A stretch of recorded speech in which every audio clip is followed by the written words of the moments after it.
گود میں اور اپنی اس مریل، اس کمزور سواری جس پر بیٹھ کر میں آئی تھی، اس پر میں بیٹھ اس بچے کو گود میں لے کر اس سواری پر سوار ہوئی، میں چلنے لگی، وہ میری سواری ہوا سے باتیں کرنے لگی، میری سہیلیوں کو پیچھا چھوڑتے ہوئے یہ سواری آگے بڑھتی چلی گئی۔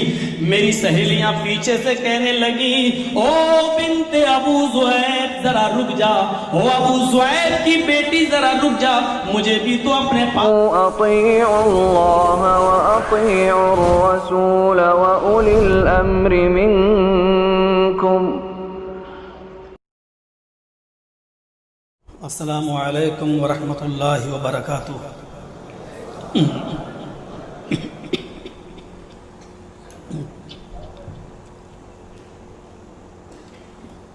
الحمد للہ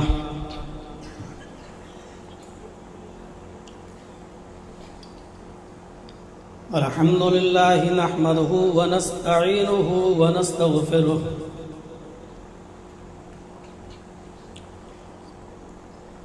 ونعوذ باللہ من شرور انفسنا ومن سیئات اعمالنا،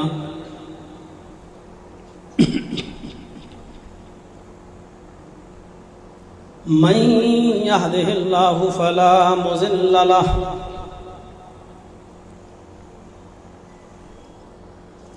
ومن يضلله فلا هادي له، وأشهد أن لا إله إلا الله وحده لا شريك له، وأشهد أن محمدًا عبده ورسوله، أما بعد فإن خير الحديث كتاب الله وخير الهدي هدي محمد صلى الله عليه وسلم،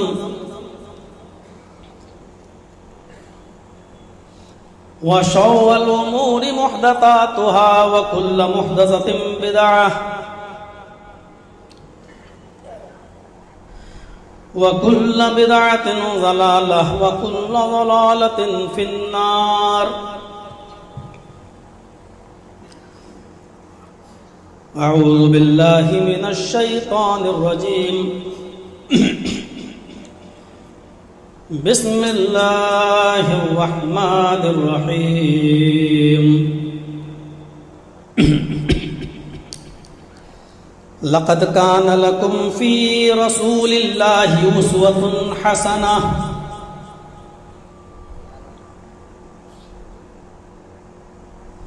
رب اشرح لي صدري ويسر لي أمري واحلل عقدة من لساني يفقهوا قولي۔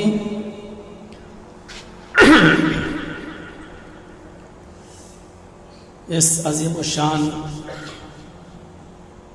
اجلاس کے نہایت ہی محترم صدر محترم بابا خان صاحب،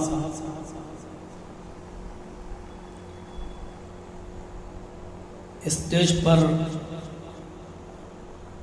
جلوہ افروز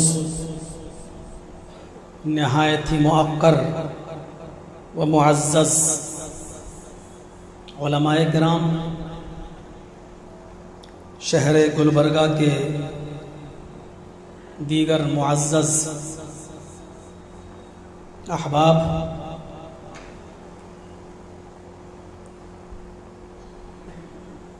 جمعیت اہل حدیث کے معزز ذمہ داران اور علاقے کے اطراف و اکناف سے تشریف لائے ہوئے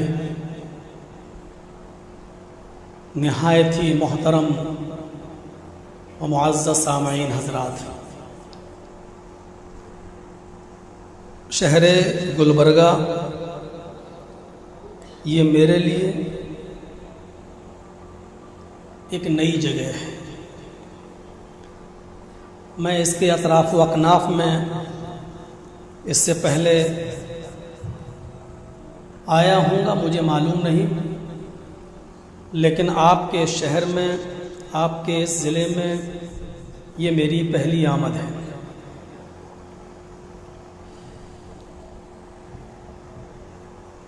اور جو اشتہارات آپ تک پہنچے ہیں، اس اشتہار میں میرے ٹاپک کو آپ نے دیکھا ہوگا، جس شیرشک پر، جس عنوان پر، جس موضوع پر میری گفتگو یہاں ہونی ہے وہ ہے سیرت طیبہ۔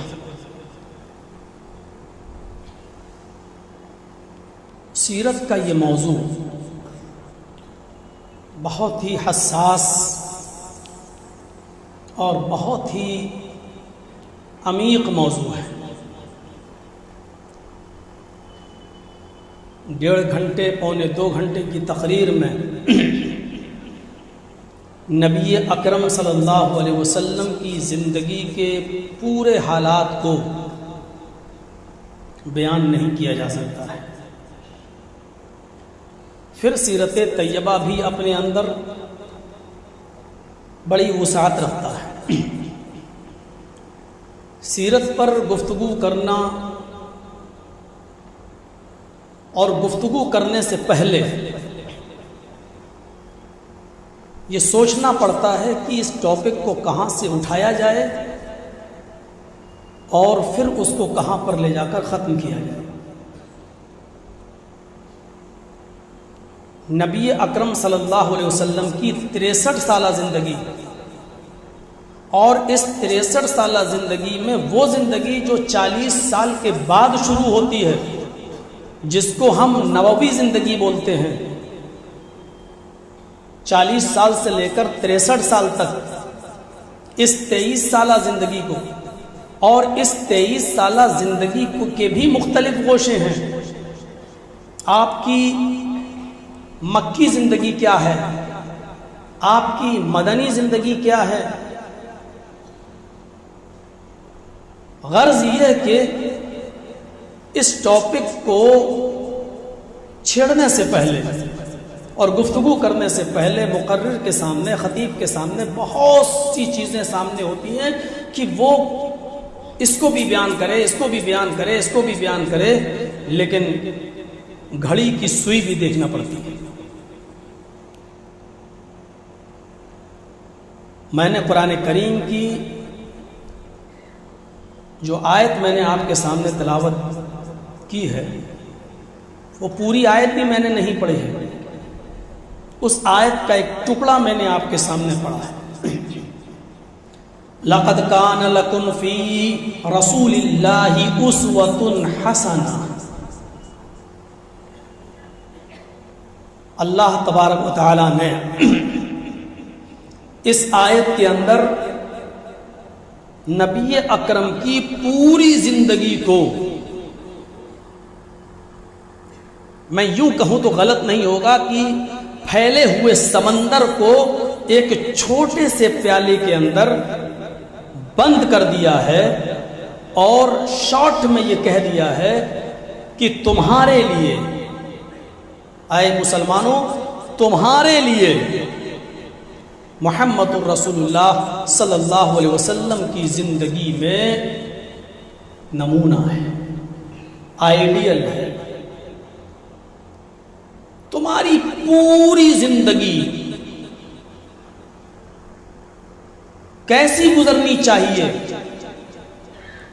اس سلسلے میں تمہارے لیے آئیڈیل کیا ہے، نمونہ کیا ہے، وہ صرف محمد الرسول اللہ صلی اللہ علیہ وسلم کی زندگی ہے۔ اب کوئی آدمی یہ سوال نہ کرے نماز کیسے پڑھنی چاہیے،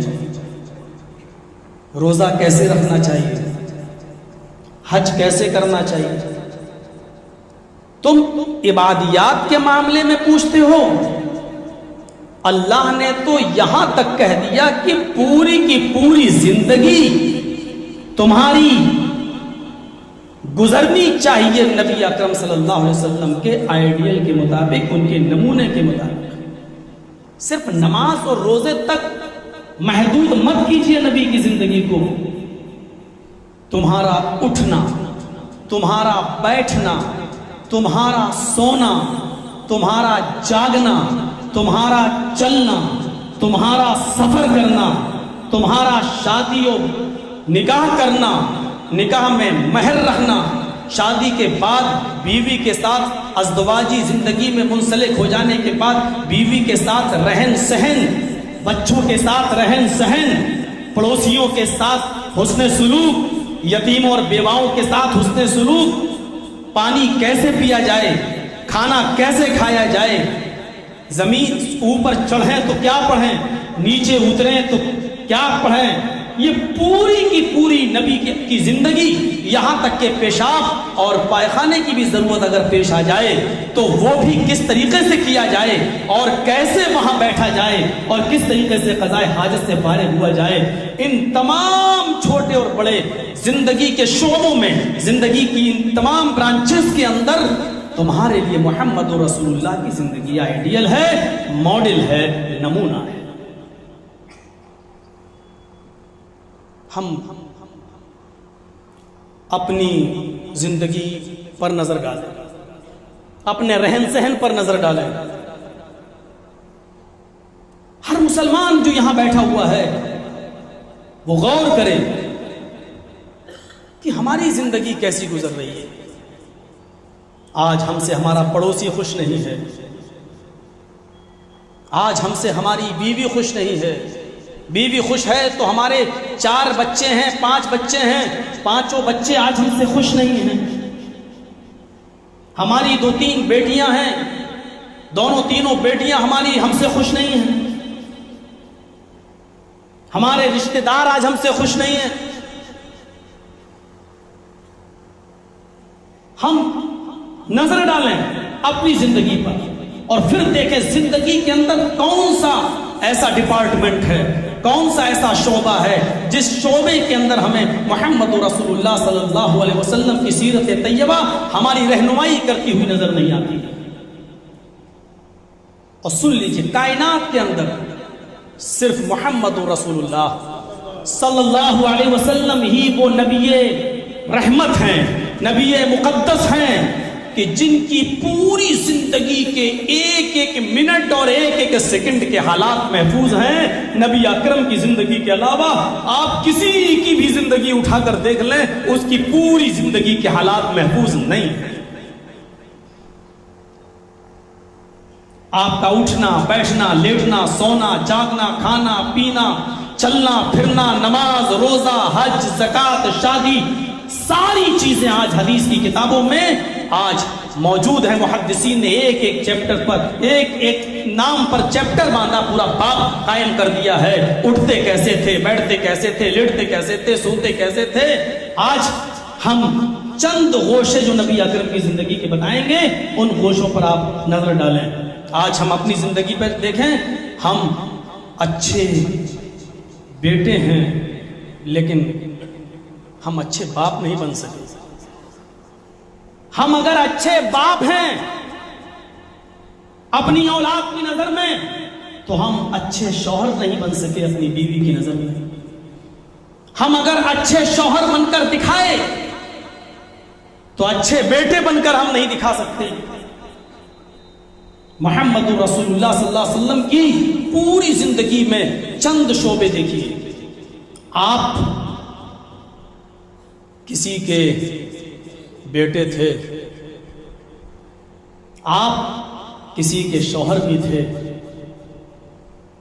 آپ کی زندگی بحیثیت بیٹے کی کیسی گزری؟ جب آپ شوہر بنے تو بحیثیت شوہر آپ کیسے رہے؟ شوہر کے بعد جب آپ چند بچوں کے باپ بنے تو بحیثیت باپ کے آپ نے کس طریقے سے زندگی گزاری؟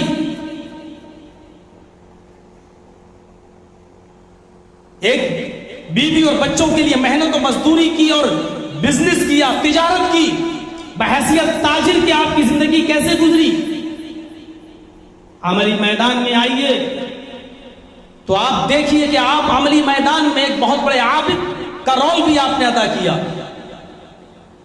ظلم و ستم کے پہاڑ جب آپ پر توڑے گئے تو آپ نے صابر و شاکر کا رول بھی ادا کیا. جنگی محاذ پر جب آپ گئے تو آپ نے ایک اچھے جرنیل کا حق بھی ادا کیا. لوگوں کی برائیاں جب آپ نے اپنی آنکھوں کے سامنے دیکھی تو ایک مصلح اصلاح کرنے کا، ایک مصلح کا ایک اچھا کردار بھی ادا کیا. میں ایک ایک چیز پر تھوڑی تھوڑی سی روشنی ڈالتے ہوئے بتانے کی کوشش کروں گا کہ نبی اکرم کی پوری زندگی ہمارے لیے نمونہ ہے. اور آج ہمیں جو بیماریاں ہیں، ہمارے اندر ایک بیماری نہیں ہے. جس معاشرے میں ہم سانس لے رہے ہیں اس میں اتنی بیماریاں ہم کو لگ چکی ہیں کہ آج اس کا کوئی ایک بیماری کا اسپیشلسٹ ڈاکٹر نہیں ہے جو ہماری اس بیماری کو صحیح کر سکے. اتنی بیماریاں ہیں اور اتنی بیماریوں کا دور کرنے والا اگر کوئی اسپیشلسٹ حکیم ہے، کوئی ڈاکٹر ہے تو وہ صرف جناب محمد رسول اللہ صلی اللہ علیہ وسلم ہے. لیکن ہمیں پہچاننے میں غلطی ہو رہی ہے. ہم یا تو اسٹڈی نہیں کر رہے ہیں، ہم مطالعہ نہیں کر رہے ہیں. ہمیں مہاتما گاندھی جی کی وہ بات بہت پسند آتی ہے جو انہوں نے کہی تھی. انہوں نے کہا تھا کہ مسلمانوں، تم 2 گھنٹے اور 3 گھنٹے تقریر کیوں کرتے ہو؟ آج ہم جیسے لوگوں کے لیے مہاتما گاندھی کی وہ اقوال، وہ قول بہت اہمیت کا حامل ہے. بہت مہتوپورن قول تھا ان کا کہ تمہیں لیکچر دینے کی ضرورت نہیں، کسی کو دین کے راستے کی طرف بلانے کی ضرورت نہیں. صرف تم اپنے اندر محمد رسول اللہ کا کریکٹر، محمد رسول اللہ کا اخلاق، ان کا سوبھاؤ اپنے اندر پیدا کر لو. مسلمانوں، جس دن تم محمد رسول اللہ کے کریکٹر کو، جس دن تم محمد رسول اللہ کے اخلاق کو اپنے اندر پیدا کر لو گے، ساری غیر مسلم دنیا تمہارے کریکٹر، تمہارے اخلاق کو دیکھ کر خود بخود چینج ہوتی چلی جائے گی، خود بخود بدلتی چلی جائے گی، خود بخود اسلام کے اندر داخل ہوتی چلی جائے گی. تمہیں چیخنے اور چلانے کی کوئی ضرورت نہیں. اچھی بات جہاں سے ملے لے لینی چاہیے. یہ ہمارے نبی نے بھی کہا ہے. مہاتما گاندھی کی یہ بات بہت اچھی تھی. ہم مسلمانوں کو اس بات کو لینا چاہیے. ہم چھوٹے چھوٹے بچوں پر نظریں ڈالیں، ان کی زندگی کیسے گزرتی ہے. ارے محمد صلی اللہ علیہ وسلم کی زندگی پر نظر ڈالیے. آمینہ کا اپنا بیان ہے، جس دن محمد ابن عبداللہ میرے پیٹ سے پیدا ہوئے، باہر آئے، اس دن میری آنکھوں کے سامنے سے ایک نور چمکا، ایک روشنی پھوٹی، اور میں نے دیکھا کہ اس روشنی نے پوری دنیا کو روشن کر دیا. زاد المعاد پڑھی علامہ ابن قیم کی، سیرت النبی پڑھی علامہ ابن ہشام کی. جس دن محمد ابن عبداللہ مینا کے بطن سے باہر آتے ہیں، قیصر و کسریٰ جو بادشاہوں کے لقب ہوا کرتے تھے، ان کے یہاں چراغ جلتے تھے، روشنی جلتی رہتی تھی. جیسی وہ تیل ختم ہوتا تھا وہ تیل ڈال دیا کرتے تھے، روشنی بجھتی نہیں تھی. جیسے دلی میں اگر آپ جائیں تو انڈیا گیٹ پر آپ جائیے، وہاں مشال جلتی رہتی ہے، مشال جلتی رہتی ہے، کبھی بجھتی نہیں ہے، وہ جلتی رہتی ہے. جیسی وہ ختم بجھنے والی ہوتی ہے، دوسرا گیس کا سلنڈر لگا دیا جاتا ہے، وہ جلتی رہتی ہے. قیصر و کسریٰ کے یہاں چراغ جلتے رہتے تھے، وہ بجھتے نہیں تھے. محمد ابن عبداللہ جب پیدا ہوئے تو قیصر و کسریٰ کے چراغ بجھ گئے. اس نے بڑے بڑے نجومیوں کو بلایا. وجہ کیا ہے؟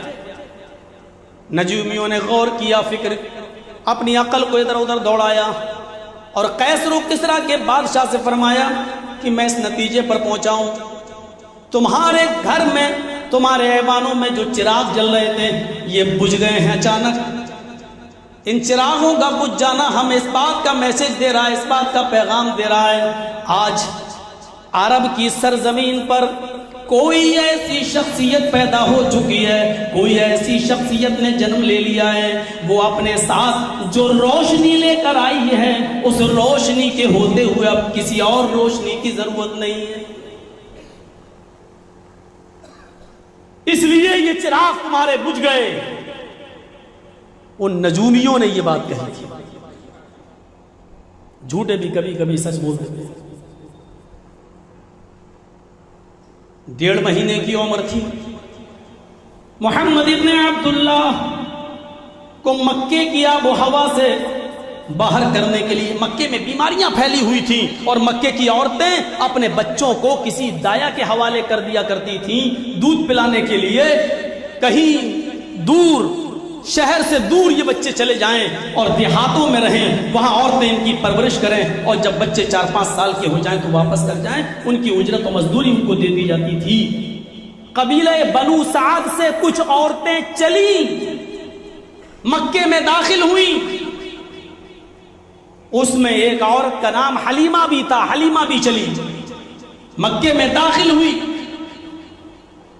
حلیمہ کہتی ہے جتنی عورتیں بنو سعد سے آئی تھی ساری عورتیں میرے گھر میں آئیں ایک ایک کر کے. سب نے میرے بچے کو گود میں لے لیا، بڑا پیارا بچہ ہے، اٹھا لیا اور کہا کہ اس کو میں پالوں گی. میں نے کہا ٹھیک ہے لے جاؤ. لیکن جب وہ لے جانے والی ہوئی تو ہر ایک عورت نے مجھ سے یہ پوچھا کہ اے آمنہ اس بچے کے باپ سے مجھے نہیں ملواؤ گی، اس بچے کا باپ کون ہے؟ آمنہ کہتی ہے جب ان عورتوں نے مجھ سے میرے بچے کے باپ کے بارے میں پوچھا تو میں نے ان کو جواب دیا کہ اس بچے کا باپ زندہ نہیں ہے، اس بچے کا باپ اس بچے کے پیدا ہونے سے 2 مہینے پہلے انتقال کر گیا. آمنہ کہتی اس بات کا دکھ اس عورت کو ضرور ہوتا جو بنو سعد سے آئی تھی، لیکن یہ سننے کے بعد وہ میرے بچے کو میری گود میں ڈال دیتی تھی اور کہتی تھی کہ آمنہ میں تو ایک اچھی امید لے کر آئی ہوں کہ بچے کو پال پوس کر جب میں بڑا کروں گی تو مجھے کچھ اجرت ملے گی، مجھے کچھ محنت و مزدوری ملے گی. تو مجھے کیا دے دے گی؟ اس بچے کا تو باپ ہی زندہ نہیں ہے، تم مجھے کیا اجرت دو گی؟ جتنی عورتیں آئیں سب نے بچے کو سب لیا، لیکن ہر عورت نے جب سنا کہ میرے اس بچے کا باپ زندہ نہیں ہے تو اس بچے کو پھر میری گود میں ڈال دیا اور آگے بڑھ گئی. حلیمہ بھی آئی، اس نے بھی میرے بچے کو گود میں لیا، لیکن سنا کہ اس بچے کا باپ زندہ نہیں ہے تو حلیمہ نے بھی بچے کو میری گود میں رکھ دیا اور آگے بڑھ گئی. جتنی عورتیں قبیلے بنو سعد سے چلیں ساری عورتوں کو مکے میں دوسرے بچے مل گئے، لیکن حلیمہ سعدیہ کو کوئی بچہ نہیں ملا. اوپر سے ہی انتظام تھا، حلیمہ سعدیہ کو کوئی بچہ نہیں ملا. میں اس کو دوسرے طریقے سے بھی کہہ سکتا ہوں، میں اس کو دوسرے انداز سے بھی کہہ سکتا ہوں. مکے کے سارے معصوم اور چھوٹے چھوٹے بچوں کو دودھ پلانے والی دایائیں مل گئیں، محمد ابن عبداللہ کو کوئی دایا نہیں ملی. میں اس کو گھما کر یوں بھی کہہ سکتا ہوں. حلیمہ نے سوچا خالی ہاتھ اپنے قبیلے میں جانے سے بہتر ہے کہ اسی بچے کو گود لے لو، اسی بچے کو اٹھا لو. وہ لوٹ کر آئی اور آمینہ سے کہنے لگی کہ مجھے اپنا ہی بچہ دے دو، خالی ہاتھ جانے سے بہتر ہے کہ میں تمہارے بچے ہی کو دودھ پلاؤں. حلیمہ کہتی ہے کہ میں نے اس بچے کو لیا گود میں اور اپنی اس مریل، اس کمزور سواری جس پر بیٹھ کر میں آئی تھی اس پر میں بیٹھ اس بچے کو گود میں لے کر اس سواری پر سوار ہوئی. میں چلنے لگی، وہ میری سواری ہوا سے باتیں کرنے لگی. میری سہیلیوں کو پیچھا چھوڑتے ہوئے یہ سواری آگے بڑھتی چلی گئی. میری سہیلیاں پیچھے سے کہنے لگی او بنت ابو زہیب ذرا رک جا، او ابو زہیب کی بیٹی ذرا رک جا، مجھے بھی تو اپنے پاس آ جانے دے. کیا بات ہے، یہ تیری سواری تو پہلے رکتی تھی اب تو ہوا سے باتیں کر رہی ہے، آخر کیا بات ہے جو اتنی تیز بڑھ رہی ہے؟ اس کے اندر اتنی طاقت کہاں سے آ گئی؟ حلیمہ پیچھے مڑ کے اپنی سہیلیوں سے کہتی ہے اللہ کی قسم مجھے نہیں معلوم اس اونٹنی میں یہ طاقت کہاں سے آ گئی ہے. اللہ کی قسم مجھے تو اس بچے کے اندر ہی کوئی کرامت نظر آتی ہے، مجھے تو اس بچے کے اندر ہی کوئی کمال نظر آتا ہے. یہ بحیثیت ایک بیٹے کے دیکھو میرے بھائیوں، محمد ابن عبداللہ جب اپنی ماں کے بطن سے پیدا ہوئے 1.5 مہینے کے ہیں، حلیمہ اونٹنی پر یا گدھے پر سوار ہوتی ہیں اور اس مریل گدھی کے اندر بھی جان آ جاتی ہے اور وہ ہوا سے باتیں کرنے لگتی ہے۔ حلیمہ آگے بیان کرتی ہے، جب میں اپنے گھر لے کر پہنچی قبیلے بنو سعد میں تو میری ایک بیٹی تھی جس کا نام شیمہ تھا۔ میری ایک بکری تھی جو بہت ہی تھوڑا سا دودھ دیا کرتی تھی، وہ دودھ میری اپنی بیٹی کو بھی کافی نہیں ہوتا تھا۔ جب میں گھر پہ پہنچی میں نے اپنے شوہر سے کہا، میرے ہسبینڈ، اے میرے شوہر، اب میں محمد ابن عبداللہ کو بھی لے آئی ہوں، اس بکری کے اندر اتنا دودھ نہیں نکلتا جو میری بیٹی بھی پی سکے، اب تو یہ محمد کو بھی میں لائی ہوں، اب کیا ہوگا؟ وہ دودھ جو میری اپنی بیٹی کو نہیں ہو پاتا ہے، اب میں دونوں کو کیسے پلاؤں گی؟ حلیمہ کے شوہر نے جواب دیا، اے حلیمہ، اب تو یہ دونوں میرے بیٹے ہیں، یہ بیٹی ہے وہ میرا بیٹا ہے، تم لائی ہو، اب اس کی پرورش تمہاری ذمہ داری ہے، اب مل بانٹ کے ہم دونوں کو دودھ پلائیں گے، چلو اللہ کا نام لو اور بکری کے دودھ کو دوہنے کے لیے آگے بڑھو۔ حلیمہ کہتی ہے کہ میں نے برتن اٹھایا اور میں آگے بڑھی، بکری کے تھن میں میں نے پانی مارا اور جو ہی اپنا ہاتھ بکری کے تھن سے لگایا، شاید بکری اسی بچے کے انتظار میں ہو، جیسے ہی میں نے اس بکری کے تھن میں ہاتھ لگایا، بکری نے ایسے دودھ دینا شروع کیا، ایسے دودھ دینا شروع کیا جیسے ساون بھادوں کی بارش ہو رہی ہو، پورا کا پورا برتن بھر گیا۔ میں نے کہا، آئے میرے پیارے شوہر، باخدا میں کسی پاکیزہ روح کو لے کر آئی ہوں، میں ایک ایسے بچے کو لے کر آئی ہوں جس پر سایہ ہے رحمت کا، میں نہیں جانتی اس بچے کے اندر کو لانے کے بعد اتنی برکتیں میرے گھر میں آ جائیں گی۔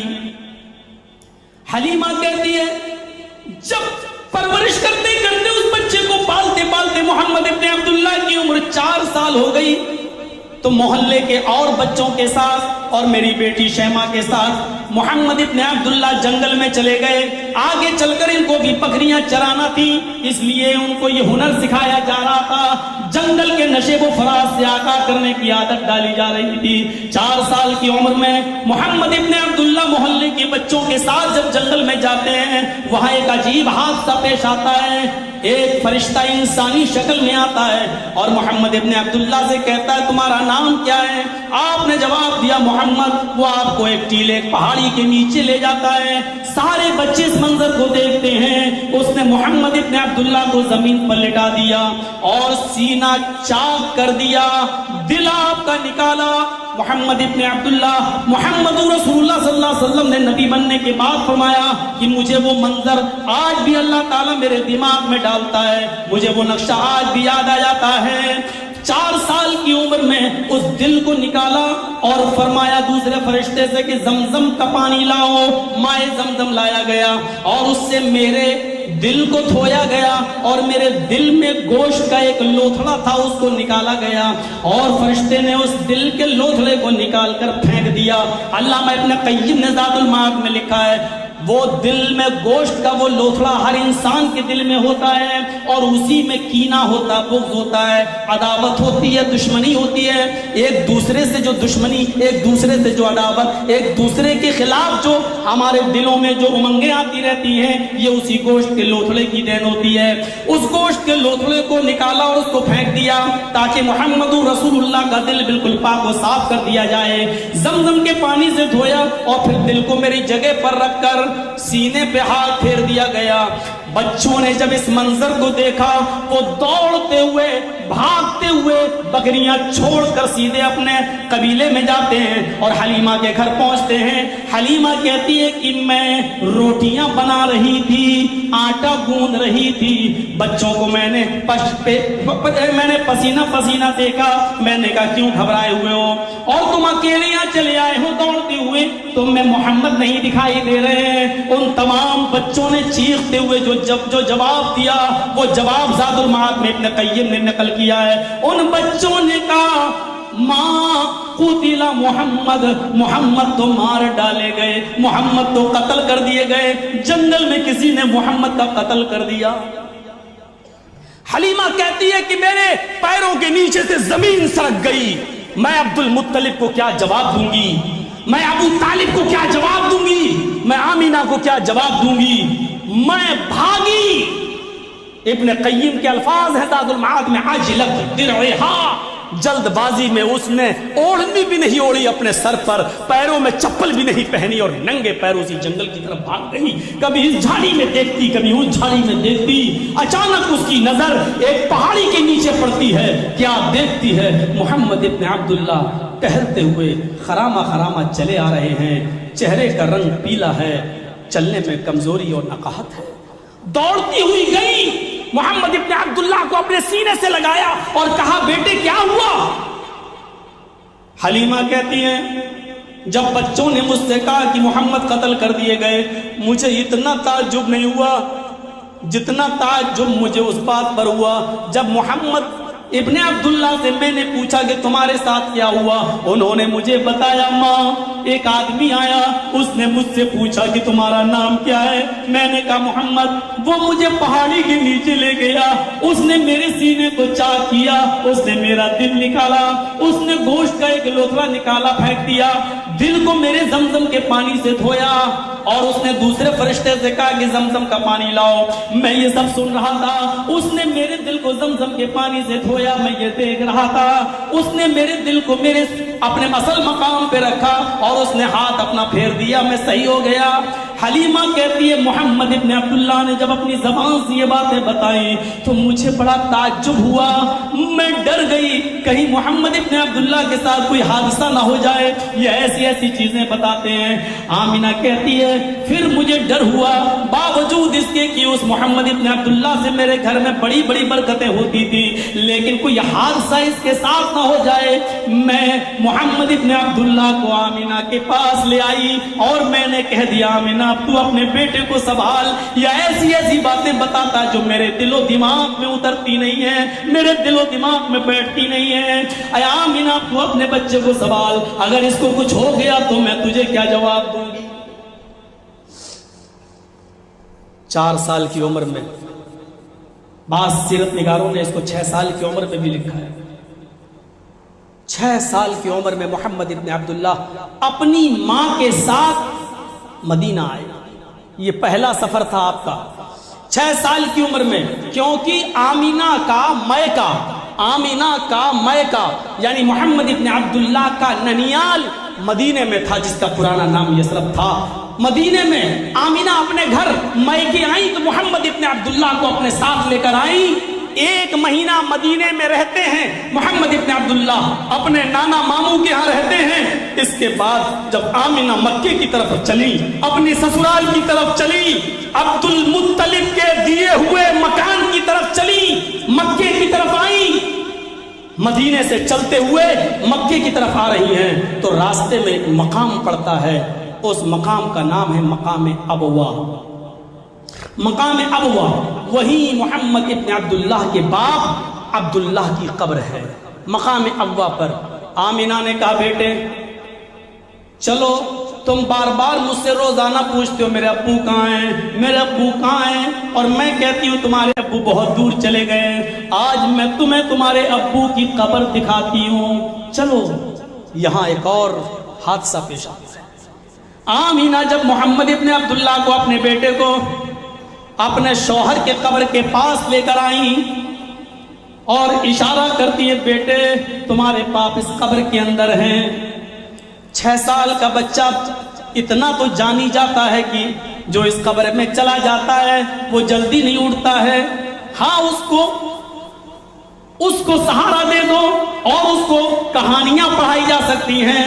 آمینہ کہتی ہیں میں نے بھی اپنے اس بچے کو کہانی سنائی اور میں نے بتایا بیٹے تمہارے باپ اس قبر کے اندر ہیں، وہ ابھی اٹھیں گے نہیں، تم ان کو اٹھانے کی کوشش نہ کرو، سونے دو. جب تم بڑے ہو جاؤ گے تب تمہارے ابو اٹھیں گے، وہ تم سے بات کریں گے.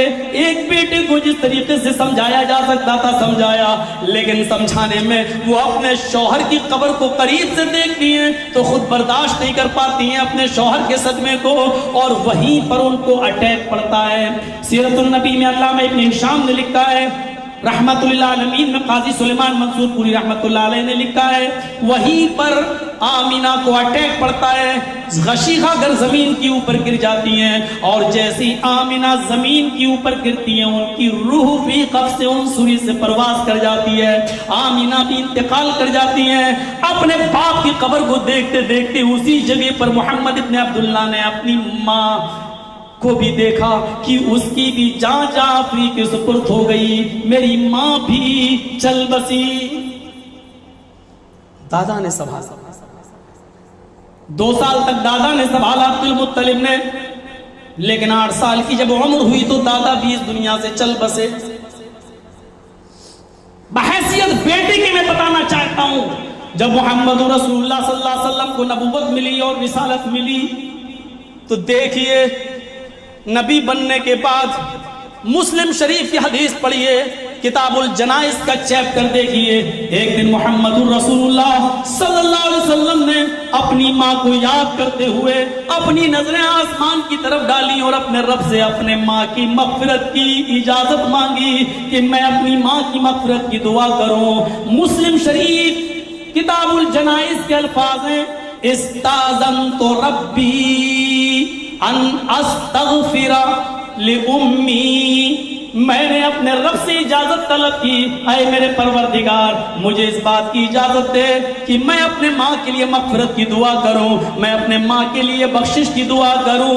اللہ کے نبی فرماتے ہیں جب میں نے اپنے ماں کے لیے مغفرت کی دعا کرنے کی اجازت مانگی، فلم یاذن لی، میرے رب نے مجھے میری ماں کی مغفرت کی دعا کرنے کی اجازت نہیں دی۔ کوئی ضروری نہیں کہ اللہ جب چاہے تب کسی کی سن لے۔ محمد رسول اللہ سے زیادہ برگزیدہ اور قریب کون ہو سکتا ہے؟ اور اللہ کے نبی دعا مان رہے ہیں اور کیا کہہ رہا ہے؟ اللہ مجھے اجازت دے کہ میں اپنے ماں کی مغفرت کی دعا کروں، فلم یاذن لی، لیکن مجھے اجازت نہیں دی گئی۔ اللہ کے نبی کہتے ہیں کہ جب مجھے مغفرت کی دعا کی اجازت نہیں دی گئی تو پھر میں نے اپنے رب سے دعا مانگی، وَاسْتَأْذَنْتُهُ أَنْ أَزُورَ قَبْرَهَا، اے میرے پروردگار مغفرت کی دعا کرنے کی اجازت نہیں دیتا کوئی بات نہیں، لیکن اس بات کی اجازت دے دے کہ میں اپنے ماں کی قبر کی زیارت کر لوں، اپنے ماں کی قبر کو دیکھاؤں۔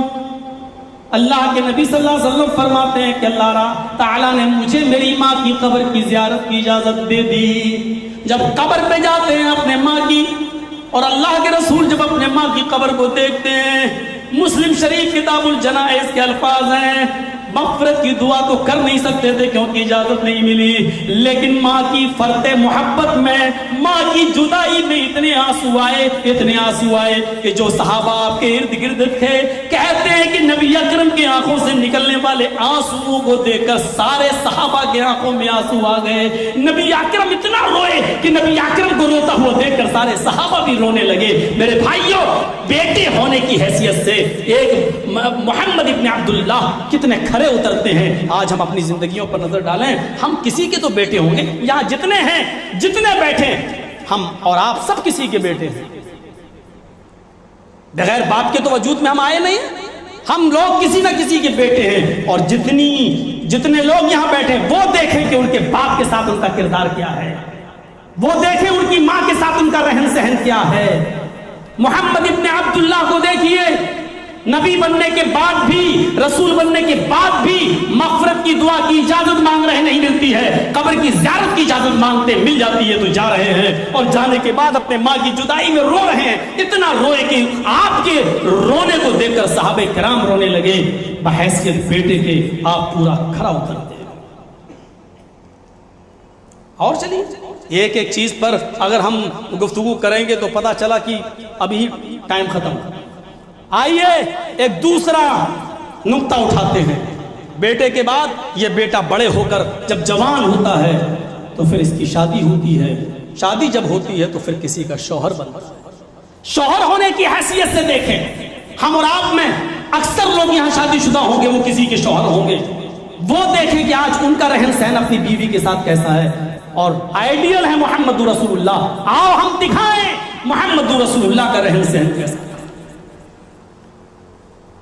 آپ دوسرے مذاہب کی کتابوں کا اگر مطالعہ کریں اور دوسرے مہان پرشوں کی زندگی پڑھیں تو آپ کو ایسے لوگ ملیں گے، مثلا عیسیٰ علیہ السلام جنہوں نے شادی نہیں کی ہے۔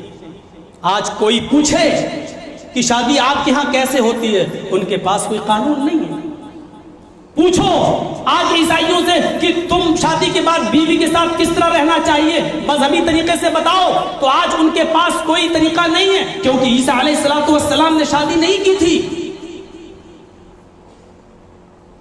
میں نیپال میں پروگرام میں جاتا رہتا ہوں، جائیے لمبنی کے علاقے میں گوتم بدھ کی آج بھی بہت بڑی مورتی وہاں ہے، بہت سے بدھسٹ لوگ وہاں جاتے ہیں۔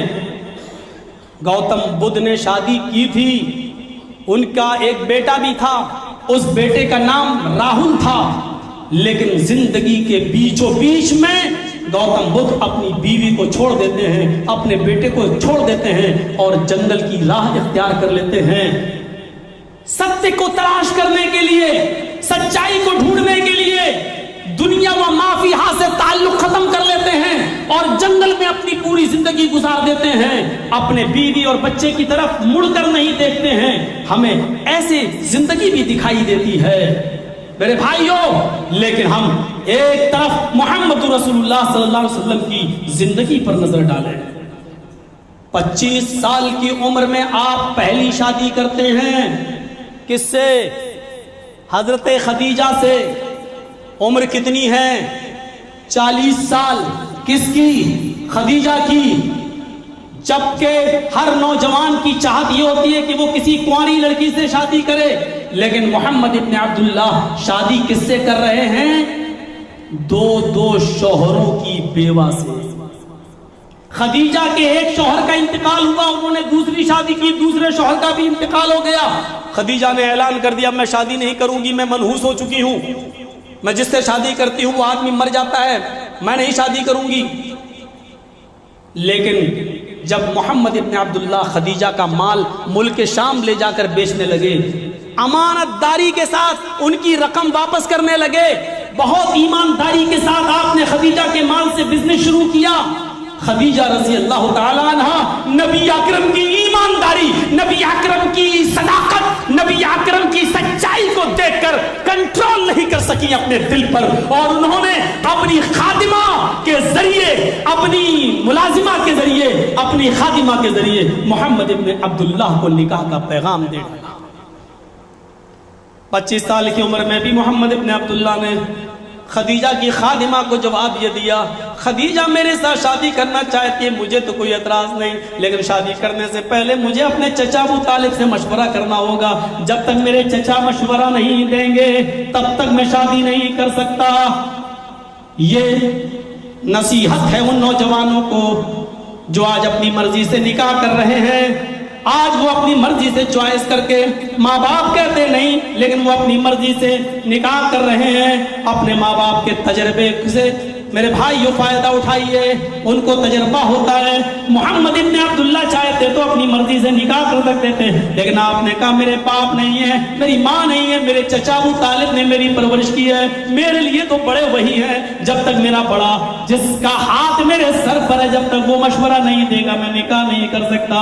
آپ نے اپنے چچا ابو طالب سے مشورہ کیا، ابو طالب نے فوراً حامی بھر دی، خود ابو طالب نے نکاح پڑھایا اور حضرت خدیجہ رضی اللہ تعالیٰ عنہا سے محمد ابن عبداللہ کا نکاح ہو جاتا ہے۔ میرے بھائیوں 25 سال کی عمر میں 40 سال کی بیوہ سے آپ نے شادی کی ہے، ان 2 شوہروں سے جو بچے پیدا تھے آپ نے ان بچوں کو بھی سنبھالا، اور حضرت خدیجہ رضی اللہ تعالیٰ عنہ سے آپ کے بھی بچے پیدا ہوئے جو میں آگے چل کر بتاؤں گا۔ میرے پیارے ساتھیوں، خدیجہ کے ساتھ آپ نے اتنی پیار بھری زندگی گزاری، اتنی پیار بھری زندگی گزاری، جو لوگ نبی اکرم صلی اللہ علیہ وسلم کی زندگی کو پڑھنا چاہیں وہ پڑھ سکتے ہیں۔ نبی اکرم نے شادی کے بعد اپنی بیوی کے ساتھ کس طریقے سے آپ نے حسن سلوک کے ساتھ زندگی گزاری وہ پڑھ سکتے ہیں۔ اللہ حضرت خدیجہ جب تک زندہ رہی، وہ بوڑھی عورت جب تک زندہ رہی، وہ بیوہ عورت جب تک زندہ رہی، اللہ کے رسول صلی اللہ علیہ وسلم کو اتنا پیار دیا، اتنا پیار دیا، اتنا پیار دیا کہ اللہ کے نبی صلی اللہ علیہ وسلم خود فرماتے ہیں کہ خدیجہ کی زندگی میں